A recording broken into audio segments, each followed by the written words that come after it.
Hi everyone, 1.2 irrational numbers, page number 5 இருக்கு. A number S is called irrational if it cannot written in the form P by Q where P and Q are integers and Q not equal to 0. அதாவது irrational நம்பர்லாம் எப்படி இருக்கணும்னா P by Q ஃபார்மில் இருக்கக்கூடாது. ஓகேவா?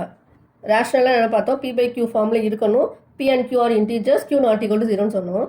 இதுக்கு அப்படியே அது opposite cannot be written in the form P by Q. P by Q ஃபார்மில் இல்லாத நம்பர்ஸ் எல்லாமே வந்து என்னது irrational numbers. There are infinitely many irrational numbers. Irrational numbers நிறைய இருக்குது, infinite numbers இருக்குது. எக்ஸாம்பிள் பார்த்தீங்கன்னா square root 2, root 3, root 5, pi, இல்லை 0.10110 இந்த மாதிரி என்ன செய்யுது ரிப்பீட்டடாக போய்கிட்டே இருக்கும். இதுதான் irrational numbers. இதை வந்து ஒரு பாயிண்டில் டிவைடே ஆகாது. டிவைட் ஆகாமல் இந்த மாதிரி தான் பாயிண்ட்டுக்கு அப்புறம் இப்படி சம்திங் இப்படி போய்கிட்டே இருக்கும். அந்த நம்பர் ரிப்பீட்டடாக வந்துகிட்டே இருக்கும். இதுதான் நம்ம irrational நம்பர்ஸ்னு சொல்லுவோம். இந்த சிம்பிள் உங்களுக்கு ஆல்ரெடி தெரியும், ரூட் ஸ்கொயர் ரூட்னு இதை சொல்லுவோம். இந்த சிம்பிள் வந்து நம்ம ஆல்ரெடி லாஸ்ட் இயரே படிச்சிருக்கோம். இப்போ இந்த ஸ்கொயர் ரூட் ஆஃப் 4னு கண்டுபிடிச்சோன்னா என்னது, அதுக்கு 2 வேல்யூ. ஸ்கொயர் ரூட் ஆஃப் 4னா அது ப்ளஸ் ஆர் மைனஸ் 2 வரலாம், அதாவது ப்ளஸ் 2 வரலாம், மைனஸ் 2 வரலாம். ஏன்னா இதோட ஸ்கொயர் தான் வந்து என்னது, இப்போ உங்களுக்கு ப்ளஸ் 2 இன்ட்டு ப்ளஸ் 2 போட்டாலும் என்ன தான் 2 2 சார் 4 ப்ளஸ் 4 வரும். மைனஸ் 2 இன்ட்டு மைனஸ் 2 போட்டாலும் ப்ளஸ் 4 தான் வரும். அதனால் என்னது ஸ்கொயர் ரூட் ஆஃப் 4 வந்து 2. இது ஆல்ரெடி நம்ம படிச்சிருக்கோம். Pythagoreans proved that root 2 வந்து irrational ப்ரூவ் பண்ணியிருக்காங்க. Theodorus of Cyrene proved that first இவர் தான் ப்ரூவ் பண்ணார், பைத்தாகோரியன்ஸ் தான் ப்ரூவ் பண்ணார் ரூட் 2 வந்து irrational அப்படின்ட்டு.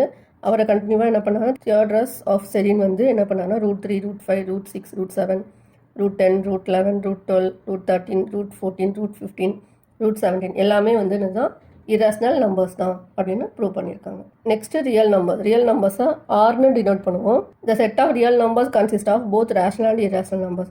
It is denoted by R. Real நம்பர்ஸில் என்னெல்லாம் இருக்குன்னா ரேஷனல் நம்பர்ஸும் இருக்கும், irrational நம்பர்ஸும் இருக்கும். அதாவது எல்லாமே வந்து இந்த ரியல் நம்பர்ஸில் இருக்கும். ரேஷனல் நம்பர்ஸ் irrational நம்பர்ஸ் தான் இருந்தாலே என்ன தான் உங்களுக்கு ஹோல் நம்பர்ஸ் வரும். நேச்சுரல் நம்பர்ஸ் எல்லா நம்பர்ஸும் வந்து இதுக்குள்ளே தான் இன்க்ளூடு. அது பாசிட்டிவ் நம்பர், நெகட்டிவ் நம்பர் அதை போட்டுருக்காங்க. 7, 19, 0, -13, -49, 1/3. இது வந்து என்னது நேச்சுரல் நம்பர்ஸ். அப்புறம் 0 சேர்ந்தால் ஹோல் நம்பர்ஸ். இது நெகட்டிவ் நம்பர்ஸ், இன்டீஜர்ஸ் வருது. இது ரேஷனல் நம்பர்ஸ், irrational நம்பர்ஸ் எல்லாமே வந்துடுது. இது எல்லா நம்பர்ஸ்க்கும் இன்க்ளூட் ஆனது தான் என்னது ரியல் நம்பர்ஸ். ரியல் நம்பர்ஸ்குள்ளே எல்லா நம்பர்ஸும் வரும். அதான் போட்டிருக்காங்க. The set of real numbers consist of both rational and irrational numbers. Real நம்பர்ஸ்க்கு எக்ஸாம்பிள் தான் எழுதியிருக்கு. ஓகேவா? அதாவது பாசிட்டிவ் வரும், 0 வருது, நெகட்டிவ் வருது, ரேஷனல் நம்பர் இருக்குது, irrational நம்பர் இருக்குது. 7, 19, 0, -13, -49, 1/3, 5/7, -14/3, pi, root 3, root 7, etc. A real number is either rational or irrational. Real number வந்து rationalவும் இருக்கலாம், irrational numberவும் இருக்கலாம். Every real number is represented by a unique point on the number line. Also, every point on the number line represents a unique real number. That is why we call the number line a real number line. Number லைனை வந்து நம்ம real number line சொல்லுவோம். ஒவ்வொரு real நம்பருக்கும் ஒரு unique point வந்து இருக்கும் number லைனில். ஒவ்வொரு பாயிண்ட்டுமே வந்து நம்பர் லைனில் ரெப்ரசன்ட் பண்ண முடியும். யூனிக் ரியல் நம்பராக இருக்கும். அதனால தான் நம்ம வந்து நம்பர் லைனை ரியல் நம்பர் லைன் அப்படின்னு சொல்கிறோம். Thanks for watching.